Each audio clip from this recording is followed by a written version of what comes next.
I'm a first lieutenant while I was in camp, automatically promoted. And so they said, yeah, you can stay with us a few days. And I said, I'd like to get some food first, you know. And so I stayed with them 2 or 3 days, and I went with the troops that went out scrounging. The troops would go into a city, and they'd go to the mayor's office, and they'd issue a proclamation for the mayor to make that everybody had to turn in all the guns they had. All guns of any kind had to be turned in. The mayor put them in a big closet. So we did a scrounging that way. One of the places we went was a huge castle, beautiful place, beautiful castle. And we found a couple of dead people around there, and a caretaker for the castle. And as we opened one of the garage doors, here inside of the garage, there's a beautiful Mercedes-Benz, one of the kind you'd see Hitler driving down the Strasse with, you know, like a cabriolet with driver in the front, and a little top that would come up in the back to shield the passenger, and glass to come up between them, 2 sets of wheels in the back on each side. Beautiful thing. And wrote back the caretaker and said, whose is that? She said, we don't know. Some French people brought that in here, and they ran out of gas, and they just left when the Americans came. Said, well, we're going to liberate that. So I liberated that, and I went to the town where the burgomaster was, and we'd stopped, and had him open the door and take out, I took my choice of 15 or 20 of the most beautiful guns you've ever seen, all silver inlaid, you know, beautiful things. I put those in the back of the car and figured I'd go to Paris. Well, you can't go straight to Paris from where I was because I would have had to go through Switzerland, and I couldn't do that, so I had to go up near Frankfurt first and then across. Well, Germany's a land of rivers, just there are rivers everywhere, and every road has a bridge over that river. On every bridge, when we were escaping, there was a German guard that was charged with knowing everybody that went across that bridge. That's why it was so hard to escape. And now on every bridge there was an American guard. And so I'd get to a bridge and I'd start to go across in this Mercedes, and the guy would say, where are you going? I said, well, I'm trying to get to Paris with this. And he said, I'm not supposed to let any vehicle, any civilians across here at all. So I'd give him his choice of the guns out of the back, and I'd get across the bridge. And every time I'd run low on gas, I'd pull over the side and wave down a army truck that had some 5-gallon cans on it and trade them some guns for some gas. So I got back out of Frankfurt, maybe 40, 50 miles or so, and the guy over this bridge finally said, look, I'll let you across this one, he said, but you can't get out once you're in this area. This is now a demilitarized zone you're entering, in which the government does not allow anything to move in or out of it. But he said, I'll let you across. So he let me across. And so I was driving down this road, still heading for Frankfurt.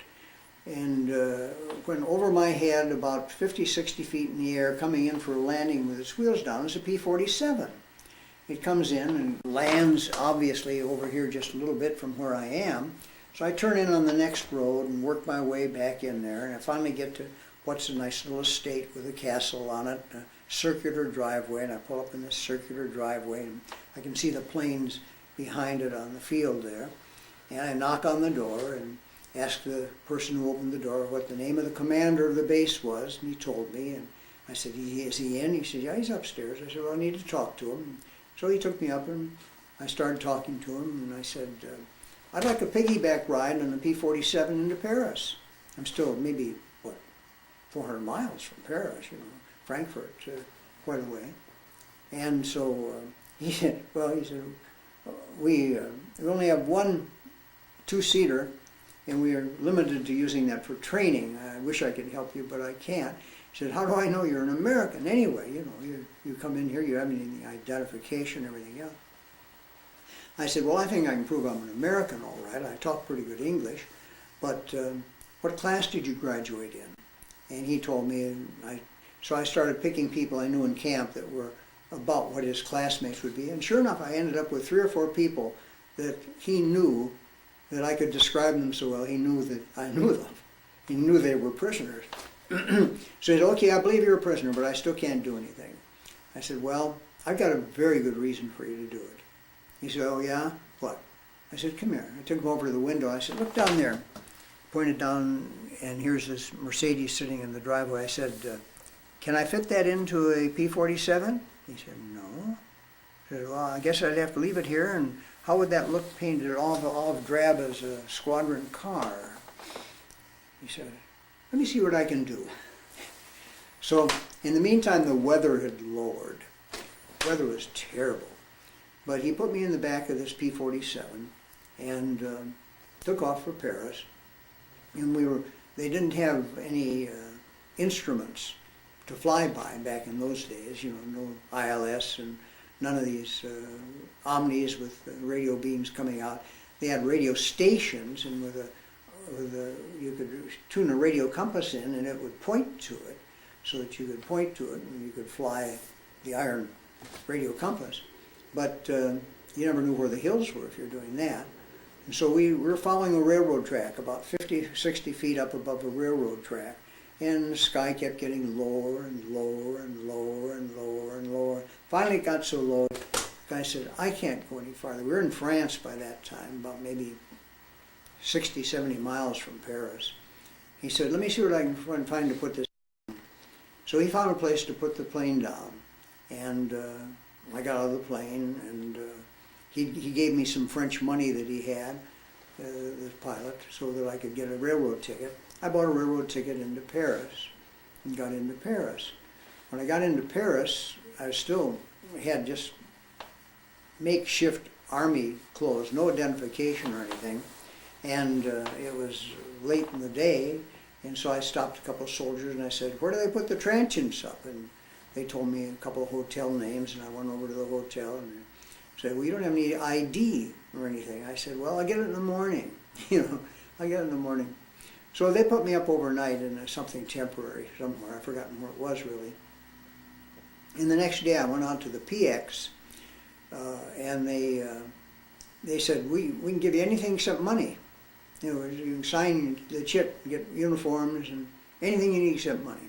So I got a good uniform anyway and put it on and looked more like an American, and went back to enjoy. This was probably 2 days before the first VE Day. They had 2 VE Days in Europe. They had a British VE Day and a Continent VE Day. And the Continent one was the day before. So on that VE Day, a story about the guns. I'd gotten maybe... Before we start that, let me just turn you just a tad. 3 or 4 of the guns out of the plane, into the plane to be able to get into Paris with me. So I was walking down the street of Paris and I saw a gun shop. Obviously it was a gun shop, a big glass on the window and lots of guns inside. And it was locked up, unfortunately. And so I went back the next morning and went in, and I said, you buy guns? I didn't have any money. He said, I didn't have any money at all. And he said, what do you have in mind? I said, well, I've got some guns I brought out of Germany that I'd like to get rid of. He said, I'll take a look at them. So I brought in 2 of the guns that I had there. And he looked at him, his eyes got big, He said, how much you want for them? I said, well, $100 American, this gun. And I said, I'll sell them both to you for $100, because $100 is a lot of money. He said, no. $100 this gun, $100 this gun. He gave me $200 American for them. They must have been real good guns. Anyway, I had a little operating capital now, and so I went about the town, and as I was going about the town, on VE Day, I was crossing a bridge. It was just a boisterous day. Everybody was, just screaming and yelling and shouting, Vive la France, Vive America, and Vive this, Vive that. I walked across this bridge and I heard, Dave! I looked across the bridge, and here on the other side is a very well-dressed American officer. I go over. Turns out to be one of my former co-pilots that's now a lieutenant colonel. I'm still a first lieutenant. He's lieutenant colonel. And we got acquainted, and I said, what are you doing over here? He said, I come over for VE Day from England. And I said, what are you doing over there? He says, well, it's interesting. He said, I'm in charge of escaped prisoners of war. I'm in charge of repatriating escaped prisoners of war. I said, great, maybe you can get me back to the United States pretty quick. So he said, well, I think I can do that. He said, be out at Orly first thing in the morning, no later than 8 o'clock, and I'll take you back on my 17 that I come over on. So the next morning I got up early and tried to get the transportation lined up and everything. And you had to take subways and different cars and everything back in those days. And I walked into the operations office at Orly at about 4 minutes after 8. And I said, I've forgotten his name now, where's my partner? And he says, well, see that B-17 just clearing the ground? That's him. He just left the ground. He said he was expecting you, but he just left the ground. I said, well, who else is going back to England? He said, well, there's another one taxiing out there that you might be able to hook a ride on. So keep in mind, I still don't have any identification, any official identification. I'm dressed like an American officer, though. So they put me in a Jeep, and this B-17 was rolling along, and they ran in front of it and had him stop, and I went up to the pilot, and I said, see that B-17 up in front there? I came over on that from England, and I'll be AWOL unless I get back. I've got to get back to England. I said, how do we know that you came over on that aeroplane? And so evidently I could talk well enough that they knew I was an American, at least. No identification. And so they said, finally I talked him into it. He said, well, I'll tell you what we'll do. We're not out of your airbase, but we will land at your airbase. We'll land at Thurley and drop you off and give you the MPs there. And if you can convince them that you should be there, that's fine. Otherwise, they'll lock you up at that point. I said, that's fine. And I knew once I got to the airbase, I'd have no problem. And so they dropped me off at the airbase, and I knew enough people, their names, to talk about I asked who the commander of the base was, and he happened to have been a man that I knew way back when, before I was shot down. He'd never been shot down. So they fed me well, and then they took me down to London and got me all kinds of papers and so forth. And on the guise of sending me back to Virginia to be debriefed as an escapee, they put me on a 4-engine prop airplane, commercial plane, and flew me back to Washington. When I got to the debriefing center, they said, the war's over, we don't need to debrief you, go home. So they cut me orders for Long Beach, and I was flying DC-3s all the way across the country. DC-3s, small airplanes, takes forever to get anywhere. But as I landed in El Paso, this beautiful blonde got on, and I said, oh boy, that's a beautiful blonde. What if she has any milk? I like milk to drink, you know. So I drank her out of milk. I think I drank every bottle of milk she had on board and all the cookies she had. By the time we got to Long Beach, to Los Angeles, I had a date with her for the next day. And we went dancing and fell in love, and 6 weeks later we got married, been happy ever since.